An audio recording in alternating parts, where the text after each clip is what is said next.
Hello friends, आप सभी का स्वागत है मेरे चैनल एम केमिस्ट्री में। तो आज हम एक बहुत ही इम्पॉर्टेंट टॉपिक के बारे में बात करने जा रहे हैं, जो कि है हमारा स्कूल व्याख्याता भर्ती परीक्षा 2024 या 25। जो परीक्षा आपके अभी 2024 या 25 में जो होने जा रही है, उसके लिए आप कौन सी रणनीति अपनाएं, क्या ऐसी स्ट्रेटजी अपनाएं कि आप ये आने वाली भर्ती में आपका सिलेक्शन हो या फिर आप अपनी एक सीट पक्की कर सकें। तो उसके लिए हमने कुछ पॉइंट्स बताए हैं जिससे कि आप अपने टारगेट्स को बहुत जल्दी अचीव कर सकते हैं। जिसमें मैं पहले बात करूंगी तैयारी कैसे करें। तो आप किस तरीके से तैयारी करें कि आप जल्दी से जल्दी अपने टारगेट्स को अचीव कर सकें, इसके बारे में हम बात करते हैं कि तैयारी कैसे करें। अब ये टॉपिक अपने आप में एक बहुत बड़ा टॉपिक है, इसके बारे में हम चाहे जितनी भी बातें कर सकें, लेकिन इसके शॉर्ट्स में मैं आपको बताऊं तो तैयारी कैसे करें। तो आप तैयारी कभी भी और कहीं से भी स्टार्ट कर सकते हैं। आप जीरो से भी आप अपनी तैयारी को बेहतर बना सकते हैं। अब बात करते हैं कि जब जीरो से स्टार्ट कर रहे हैं हम अपनी तैयारी को, तो आप कौन सी बुक्स को पढ़ें, कौन सा स्टडी मटेरियल फॉलो करें। तैयारी तो आप कर रहे हैं, लेकिन आप कौन से स्टडी मटेरियल को फॉलो करेंगे, कौन सी बुक्स को पढ़ेंगे। तो मैं आपको सबसे बेसिक से बिल्कुल बेस से आपको बताना चाह रही हूँ कि बुक्स सबसे अच्छी जो होती हैं वो एनसीईआरटी की या आरबीएससी की बुक्स होती हैं। आप सपोज जीके का पेपर फर्स्ट की तैयारी कर रहे हैं, तो उस पेपर में जो भी आपका सिलेबस दिया गया हो, मैं आपको दिखाऊंगी कि यहाँ पे आपका जो सिलेबस है,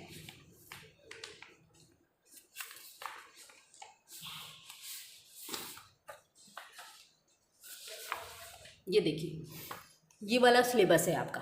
तो ये सपोज ये वाला सिलेबस है, इसमें तो आपका हिस्ट्री का टॉपिक दिया हुआ है, ठीक है। तो हिस्ट्री में सबसे पहले development of literature, art and architecture during गुप्त एंड मुगल पीरियड। सपोज ये वाला टॉपिक आपका दिया गया, तो इस टॉपिक को आपको देखना है। और आरबीएससी या एनसीईआरटी की बुक में जो भी आपके इस टॉपिक से रिलेटेड जितने भी आपके पॉइंट्स दिए हुए हैं, उनको आपको रीड करना है, ठीक है। फिर आप इसके लिए क्या कर सकते हैं कि आप इसकी कोई भी एक ऑथेंटिक बुक प्रेफर कर सकते हैं।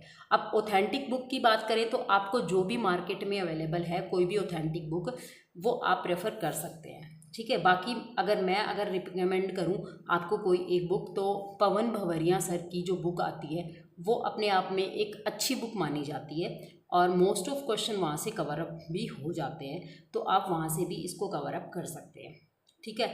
मतलब कहने का मेरा ये है कि कोई भी ऑथेंटिक बुक से ही आप अपनी स्टडी को आगे बढ़ाएं। कोई भी गाइड आप ना लें, जहाँ तक कि मैं आपको बताऊंगी, क्योंकि मैंने भी लास्ट टाइम ये एग्ज़ाम दिया था और मेरा एक्सपीरियंस भी है, उसके बेस पे मैं आपको बता रही हूँ कि गाइड लेने से आपका सिलेक्शन नहीं होगा। जब तक कि आप कोई भी ऑथेंटिक बुक या एनसीईआरटी को फॉलो नहीं कर सकते हो, मैं आपको दोबारा रिपीट कर रही हूँ, आपका सिलेक्शन नहीं होने वाला है। आप मोस्ट ऑफ टॉपिक्स को या फिर आपकी जो अच्छी पकड़ है टॉपिक पे, वो आप नहीं बना सकते जब तक कि आप एनसीईआरटी से अपना बेस नहीं बनाते और कोई ऑथेंटिक बुक आप नहीं पढ़ते, ठीक है। तो जैसे जीके की मैंने हिस्ट्री के लिए आपको बताई, इसी तरीके से आप जीके जीएस की बात करें, साइंस की अगर मैं बात करूं तो साइंस में भी आप क्या कर सकते हो, एनसीईआरटी की बुक्स को फॉलो करो 6 से 10 तक की। मैथमेटिक्स भी आप 6 से 10 तक फॉलो कर सकते हो, या फिर आप यूट्यूब पे बहुत सारे मैथमेटिक्स के लिए वीडियोस दिए गए हैं, आप वहाँ से अपने टॉपिक वाइज वहाँ से स्टडी कर सकते हो। तो मेरा कहने का मतलब ये है कि पॉइंट नंबर 2 में कौन सी बुक्स पढ़ें और क्या स्टडी मटेरियल आप फॉलो करें। स्टडी मटेरियल आपको क्या करना है, ऑथेंटिक ही अपना रखना है।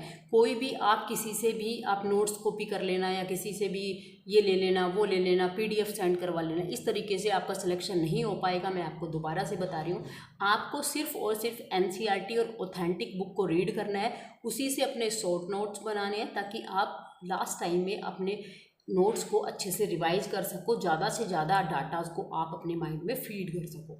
ये मैंने आपको लास्ट टाइम भी बताया था कि आप अपने शॉर्ट्स नोट को बनाते चले, उससे आपको लास्ट टाइम में बहुत फ़ायदा होने वाला है, ठीक है।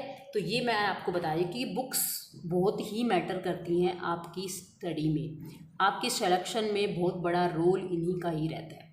और एक बुक अगर आप पढ़ते हो तो कंटिन्यूसली आपको उसी बुक को रिवाइज करना है, बार बार अलग बुक लेके आप अपने टाइम को सिर्फ और सिर्फ वेस्ट ही करेंगे। उसके बाद थर्ड पॉइंट हमारा आता है कितने घंटे पढ़ें। देखिए सबके पास होते तो वही 24 आवर्स हैं, ठीक है, 24 आवर्स हैं। अब अपने आप को हमें मैनेज करना होता है कि किस तरीके से हम क्या क्या दिन भर में क्या काम करते हैं और अपने टाइम को हम कहाँ ज़्यादा यूटिलाइज कर सकते हैं। अब कुछ हाउस वाइफ्स भी होती हैं जो मेरी तरह हैं, वो अपने आप को किस तरीके से मैनेज करें कि वो ज़्यादा से ज़्यादा अपने घंटे अपनी तैयारी को दे सके। कुछ टीचिंग भी करते हैं, टीचिंग करते टाइम भी ज़्यादा टाइम नहीं मिल पाता है, लेकिन वो भी अपने शाम को आके या फिर सुबह जल्दी उठ के भी अपनी पढ़ाई को कर सकते हैं। कहने का मतलब ये है कि कितने घंटे पढ़ें ये एक अनलिमिटेड टॉपिक है कि यहाँ पे कितनी बात की जाए उतनी ही कम पड़ेगी। तो सभी अपना क्या कर सकते हैं, जितना बेस्ट हो सके उतना बेस्ट दीजिए। ये मान के चलिए कि कम से कम दिन में आप 6 to 8 आवर्स पर डे निकालने की कोशिश करें, ठीक है। और कब कब पढ़ें, ये तो कब कब का मतलब तो ये हो गया कि भैया आप जो भी टाइम आपको सूटेबल लगे, आप रात में पढ़ने वाले हैं तो आप रात में पढ़ें, सुबह उठ के जल्दी पढ़ने वाले बच्चों में आते हैं तो सुबह जल्दी उठ के पढ़ें, हाउस वाइफ हैं तो सुबह भी जल्दी उठ सकती हैं, दोपहर में भी आप कर सकती हैं, रात को भी थोड़ा बहुत पढ़ सकती हैं। तो इस तरीके से सब अपने अकॉर्डिंगली ये कर सकते हैं, लेकिन कंडीशन ये है कि आप 1 डे या per day minimum 6 to 8 hours की स्टडी ज़रूर से ज़रूर करें, ये ज़्यादा ज़रूरी है। उसके बाद आप पढ़ रहे हैं, लेकिन क्या पढ़ रहे हैं ये तो आपको पता ही है, आपको NCERT बुक्स फॉलो करनी है और ऑथेंटिक बुक्स फॉलो करनी है। अब मॉक टेस्ट की बात करें, मॉक टेस्ट जो होते हैं या टेस्ट सीरीज कब ज्वाइन करें। अब काफ़ी स्टूडेंट्स क्या होते हैं कि स्टार्टिंग में ही टेस्ट सीरीज ज्वाइन कर लेते हैं। अब टेस्ट सीरीज ज्वाइन कर लेते हैं, उनके नंबर पहले कम आते हैं, उसके बाद वो क्या होते हैं, डिमोटिवेटेड होते हैं। सिंपल सी बात है, जब नंबर कम आएंगे तो डिमोटिवेटेड तो हम हो ही जाते हैं। तो मॉक टेस्ट जितने भी होते हैं तो हम क्या करें, मॉक टेस्ट को जब आपका सिलेबस कवर हो जाता है, सपोज आप हिस्ट्री तैयार कर रहे हैं, तो जब आपके हिस्ट्री के टॉपिक्स कवर हो जाते हैं या हिस्ट्री का आपको पूरा का सिलेबस कवर हो गया, देन आपको टेस्ट सीरीज जाना चाहिए और फिर आपको मॉक टेस्ट देने चाहिए, जिससे आपकी तैयारी का आपको इवैल्यूएशन हो सके, ठीक है। बाकी आप अपने जितने भी क्वेश्चन बैंक आता है, क्वेश्चन बैंक से आप अपनी तैयारी को बेहतर कर सकते हैं। जैसे आपने कोई भी एक टॉपिक पढ़ा, उसका क्वेश्चन बैंक निकाला, उससे रिलेटेड क्वेश्चंस आप गूगल पे भी सर्च कर सकते हो, या फिर आजकल तो इतनी बुक्स आ गई हैं जिसमें आपके ऑब्जेक्टिव टाइप क्वेश्चंस भी आपको मिल जाते हैं, तो उससे भी आप अपना सेल्फ इवैल्यूएशन कर सकते हैं टॉपिक वाइज, ठीक है। उसके बाद है why self study is important. अब बात आती है कि कुछ स्टूडेंट्स ऑनलाइन पढ़ते हैं, कुछ ऑफलाइन भी पढ़ते हैं, लेकिन सबसे ज़्यादा इम्पोर्टेंट है कि सेल्फ स्टडी। चाहे आप कितने घंटे भी ऑनलाइन पढ़ाई करें या ऑफलाइन पढ़ाई करें, आपकी सिलेक्शन में वो ज़्यादा रोल प्ले नहीं करता है, क्योंकि हम क्या करते हैं, सिर्फ वहाँ पे कॉपी पेस्ट कर रहे होते हैं और वहाँ पे हमें सिर्फ और सिर्फ एक डायरेक्शन मिलती है कि हमें इस डायरेक्शन में जाना है। लेकिन सिलेक्शन तो आपका तभी हो पाता है जब सिर्फ और सिर्फ वो डाटा जो आपने पढ़ा है वो आपके माइंड में हो, और माइंड में कोई भी चीज़ तभी रहती है जब हम सेल्फ स्टडी करते हैं। तो जितना ज़्यादा हम सेल्फ स्टडी करेंगे, हम अपने सिलेक्शन के उतने ही पास होंगे। तो this is the main point कि सेल्फ स्टडी इज़ इम्पोर्टेंट, ठीक है। सबसे ज़्यादा मैं तो यही मानती हूँ कि सेल्फ स्टडी जितनी ज़्यादा हम करेंगे उतना ही हम अपने सिलेक्शन के पास होते चले जाएंगे। और इस तैयारी के दौरान सबसे जो इम्पोर्टेंट चीज़ होती है वो है सेल्फ मोटिवेटेड रहना, ठीक है। हमेशा अपने आप को मोटिवेट रखना है आपको, चाहे कुछ भी हो जाए, परिस्थितियाँ चाहे कैसी भी आए, क्योंकि हर दिन एक जैसा नहीं होता। आज थोड़ा लो डे है, कल थोड़ा हाई डे होगा, कभी कूल होगा।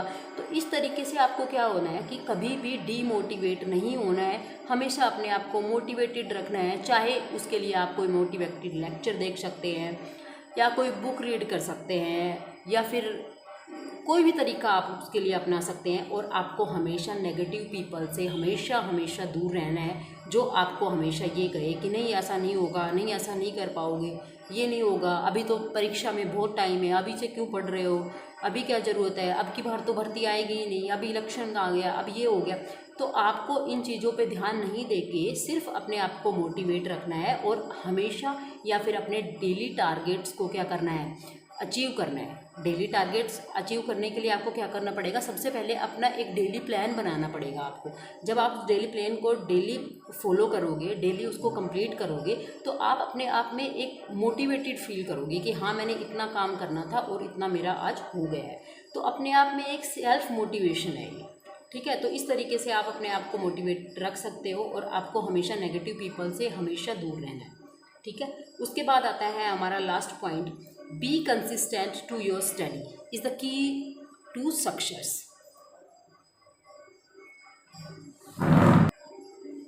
लास्ट टॉपिक जो है हमारा वो है बी कंसिस्टेंट। हमेशा आपको कंसिस्टेंट रहना है। कभी ये नहीं कि आज तो मैंने जोश जोश में आके और 8-10 घंटे पढ़ाई कर ली, उसके बाद क्या हुआ कि मैंने अपनी पढ़ाई को छोड़ दिया, 2-3 दिन नहीं की मैंने पढ़ाई, उसके बाद फिर मैंने 2-4 घंटे कर लिए, कभी 4 घंटे कर लिए, कभी 5 घंटे निकल लिए। लेकिन ज़्यादा से ज़्यादा हो सके कि आप अपने आप को कंसिस्टेंट रखें, क्योंकि जब तक पढ़ाई में कंसिस्टेंसी नहीं आएगी तो उस चीज़ का कोई फ़ायदा नहीं होता, ठीक है। और ये बताया भी गया है कि be consistent to your study is the key to success. मतलब आप जितने ज़्यादा कंसिस्टेंट होते हो अपनी पढ़ाई में, उतने ही ज़्यादा आप अपनी सक्सेस की तरफ जाते हो, ठीक है। तो पढ़ाई में कंसिस्टेंसी बहुत ज़्यादा ज़रूरी होती है। Consistency is the key to success, ये आपने सब ने सुना होगा। तो इस वीडियो में बस इतना ही मैं आपको बताना चाहूँगी कि अपनी तैयारी को बेहतर बनाइए और एक अच्छी स्ट्रेटेजी को अपनाइए, अच्छी बुक्स को फॉलो कीजिए, डेली पढ़ाई कीजिए अपने टाइम के अकॉर्डिंग जो आपको अच्छे से सूट करता हो, और उसके बाद अपने कोई भी ऑब्जेक्टिव टेस्ट दीजिए ताकि आपको पता चले कि हाँ आपने कितनी तैयारी कर ली है। हमेशा मोटिवेट रहिए और अपने हेल्थ को भी बनाए रखिए और अपनी तैयारी को भी बेहतर कीजिए। Thank you.